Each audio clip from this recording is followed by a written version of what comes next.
Uy, kaibigan, bakit ka andito? Alam ko na. Gusto mo rin bang malaman kung paano at kung ano ang mga iba't ibang tutorial online? Kung ganoon ay nandito ka sa tamang channel, mga kaibigan. So in this channel is nagtuturo ako ng mga iba't ibang mga tutorial online. Hello mga kaibigan. Ayan.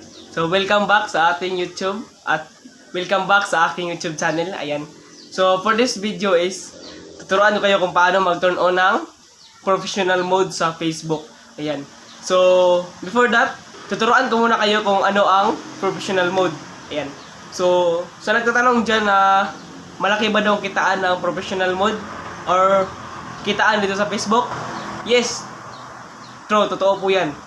So, marami na po mga vlogger na kumikita. Ayan. Isa na rin dyan yung tinatawag nilang sharing. Ayan. So, number 1 po yung sharing, mga kaibigan.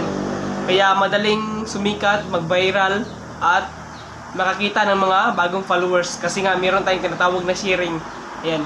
Yung professional is yun po yung parang ways na parang kikita tayo gamit yung Facebook. So gamit po nung pag-open ng professional mode ay kikita na po agad tayo sa Facebook. So yun. Madali lang po mag-open ng professional mode. So in this video, yun po yung ituturo ko sa inyo ngayon.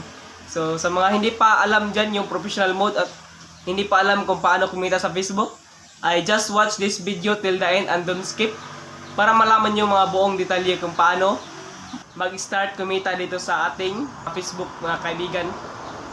So ito na. So tuturo ko na sa inyo. Kaya stay, relax, and tayo na ay mag-start. So ayan na mga kaibigan.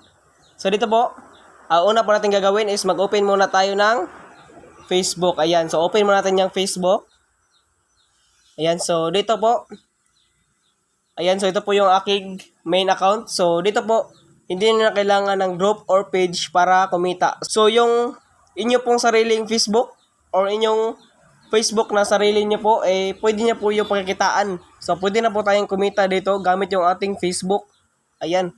So, dito, yung noon kasi is yung Facebook page or group pa lang po yung pwede nating pagkikitaan. So ngayon, kumikita dito gamit yung ating mga Facebook. So yun yung ituturo ko sa inyo ngayon kung paano kumita dito sa Facebook sa gamit yung pagto-turn on ng professional mode. Ayan. So yung professional mode is isa po yung ways kung paano kumita dito. Ayan. Kung hindi niyo po yun alam o hindi niyo po yun na-on, so parang hindi rin kayo kumikita, so wala kayong eligibility dito kang Facebook. So yung gamit nyo lang is pang Facebook only lang, so hindi pang kumikita. Yan. So dito is ituturo ko sa inyo, pero before that, before ko po ituturo sa inyo, so dito kung paano kumita sa Facebook, before po tayo mag-open ng professional mode, so make sure po na umabot po ng 1K followers po yung ating Facebook account. So yun po yung parang criteria or parang palatandaan po ni Facebook na pwede na po tayong kumita or in short, eligible na po tayong kumita sa kaniyang Facebook. Ayan, so kapag umabot na po tayo ng 1K followers, kapag hindi pa kayo umabot ng 1K followers, so mag-friends lang kayo, ganyan. So mag-add-add lang kayo. Ayan, so mag-follow-follow, ganyan, para po umabot ng 1K followers. So dito po, para po ma-open po natin yung ating professional dashboard. So open po natin dito. Ayan, so pwede rin po kayo dito mag-open. So, mas magandang dito po. Ayan, open po natin dito. Para mas madali. Din dito, yung tatlong dot, open po natin yan. Ayan. So, dito po, before po yan, so, ito po yung kanilang professional dashboard. Yan, yung ating professional mode. So, dyan po tayo i-on po at dyan po tayo kumikita. Ayan. So dito po, before that, mag-view as muna tayo kung ano po yung itsura kapag hindi tayo nakapag-professional mode. Ayan. So try natin yan. So ito po yung ating mukha ng ating Facebook kapag hindi tayo nakapag-professional mode. So yan po yun.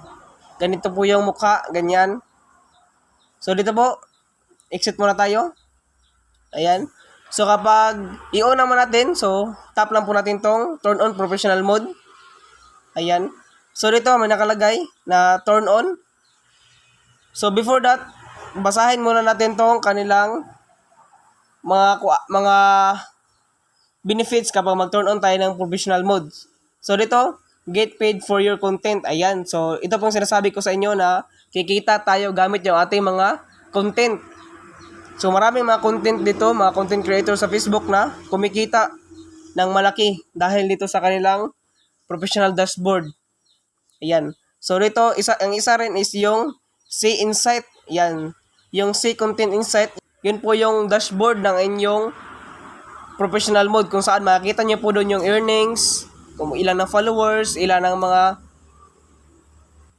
tumitingin sa videos nyo, content nyo, mga likes, mga share, ganyan, mga comments. So, dyan na po makikita.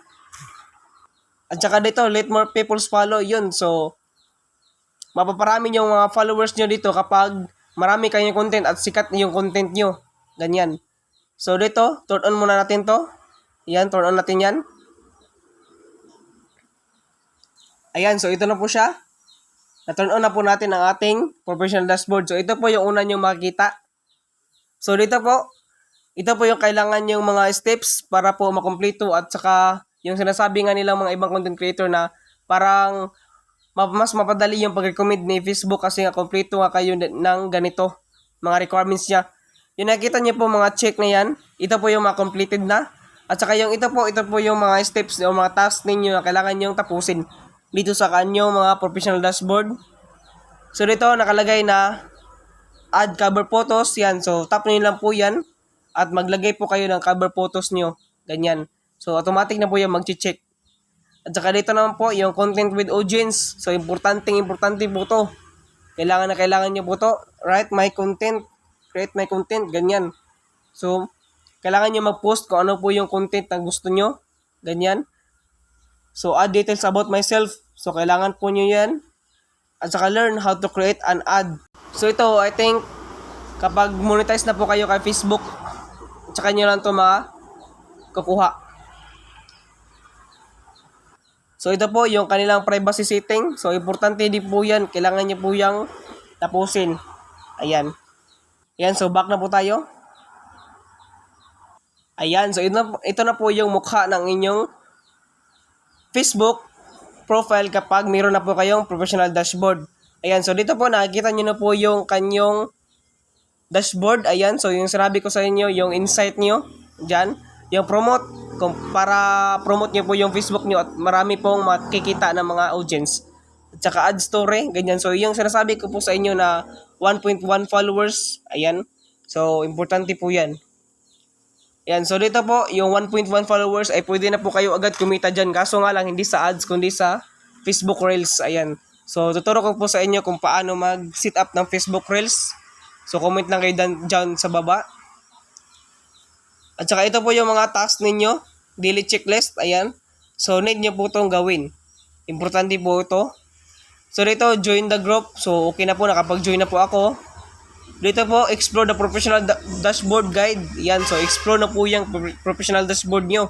At saka, review your public profile details. So, ito po yung inyong public profile details. Ito po siya. Ito po, details nyo. I-edit nyo lang po yan. Ayan, so dito po, balik ulit tayo dito sa tatlong dot. Tingnan natin ang mukha kapag mayroon tayong professional dashboard. Ayan, so dito po, professional dashboard, tap natin yan with view as. So hintayin lang po natin. Ayan, so ito na po yung mukha ninyo kapag meron kayong professional dashboard. So tingnan nyo naman, magkaiba po siya kapag meron kayong professional dashboard. At saka yung inyong main details or profile details nyo kanina is marami po yung sa akin kanina. Napakarami po niyan. Pero ngayon, 3 na lang po yung nakikita nyo. O diba? So, inaalis nila yung mga personal details po natin. So, dito, yung add friends is naging follow na po siya. At saka nakikita na po natin ang ating followers. At saka yung mga pina-follow po natin, ganyan. So, yun lang. Kung paano mag-open ng professional dashboard. At kumikita dito sa application natin ngayon. So, dito po. Ganito lang po kadali. Kung sa tingin nyo nakatulong po itong tutorial natin ngayon is don't forget to like and subscribe para always kayo updated sa aking mga susunod na mga upload ng mga video. So yun lang. Thank you. God bless and enjoy. So this is the end of our video. Ayan. Kung adito ka pa rin hanggang ngayon mga kaibigan, ay alam ko nagustuhan mo itong video. Kaya I hope nakatulong to sa inyo mga kaibigan. Ayan sa little video natin yung tutorial at ngayon. Ay kung nagustuhan nyo ito mga kaibigan at nakatulong to sa inyo, ay tulungan nyo rin ako mga kaibigan. Kaya please subscribe and like my YouTube channel. Ayan.